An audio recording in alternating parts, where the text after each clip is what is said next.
Kaugnay niyan, handa na ang Commission on Elections para sa gaganaping information drive ukol sa biometrics registration para sa Mayo 2016 elections. Kaisa rin ng ahensya ang Telebisyon ng Bayan sa pagpapalaganap ng tamang kaalaman sa mga botante ukol sa naturang patakaran.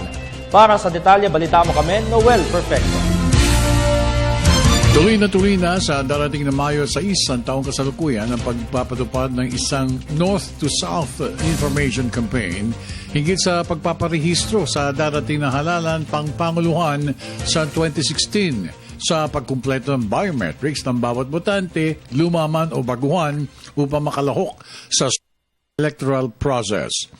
Ito naging tema ng kasunduan na formal na nilagdaan ng Commission on Elections at People's Television 4 na kikilalaning Woka Step 1 para sa mulat na botante. Mismong sina Chairman Sixto Brillantes at Director James Jimenez ang lumagda para sa COMELEC, habang sina PTV4 News Operations Chief Ed Finland at Channel 4 Finance Head Bert Garcia naman para sa government television station. Let me just express my thanks to PTV4, to PPCRB, Commissioner Coyo, and NAMFRED. Maraming salamat po sa inyong tulong at inyong suporta sa amin. Palagi kayong nandyan sa tabi namin pag kailangan namin kayo. Thank you very much. Dito sa mga landmark events natin, mas masusi nating idodocument yung lugar para maikwento natin sa ibang bahagi ng Pilipinas. Aalamin natin kung bakit hindi sila bumuboto, aalamin natin kung bakit, kung ano yung mga balakid sa kanila para magparehistro at bumoto, para maikwento natin sa buong bansa. Nagbigay rin ng kanyang reaksyon si Mr. Finland kaugnay na oportunidad ng makatulong sa information campaign ng COMELEC hinggil sa mahalagang responsibilidad na gagampanan ng bawat botante sa bansa.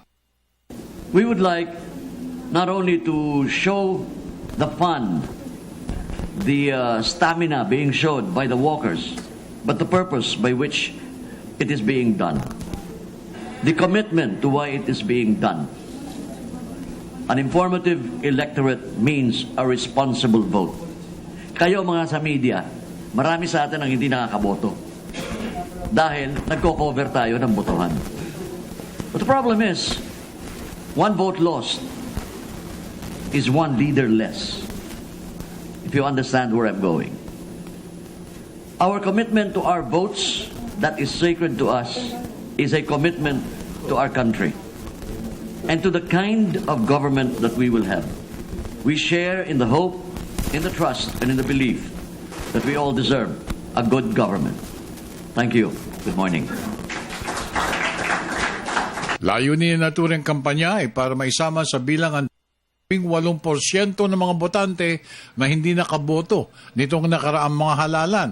Ayon kay Chairman Brillantes, mahalaga rin na maisama ang bilang ng 2.5 ng mga bagong botante na magpaparehistro para sa darating na halalan. Pati mga transferees at yung mga hindi nakaboto ng dalawang nakaraang halalan ay mahalagang matukoy upang malaman kung gaano ba karami ang dapat may hanay sa posibleng maisasamang boto sa anumang halalang darating. Ang Woka Step 1 para sa mulat na botante ay isang walkathon orientation drive ng COMELEC na magsisimula sa Lawag, Ilocos Norte sa Mayo 6 at magtatapos lamang kapag nabigyan na ang tamang impormasyon ang lahat ng mga taga-kanayunan higit sa kahalagahan ng pagkumpleto ng biometrics sa susunod na electoral process. Mismong si Director Jimenez ang mamumuno sa nasabing kampanya, kasama ang mga atleta at susuportahan naman ito ng PTV4 sa pagpapalabas ng pag-aaral na ibabahagi nito sa lahat ng daraanan ng kampanya. Para sa Telebisyon ng Bayan, ako naman si Noel Perfecto.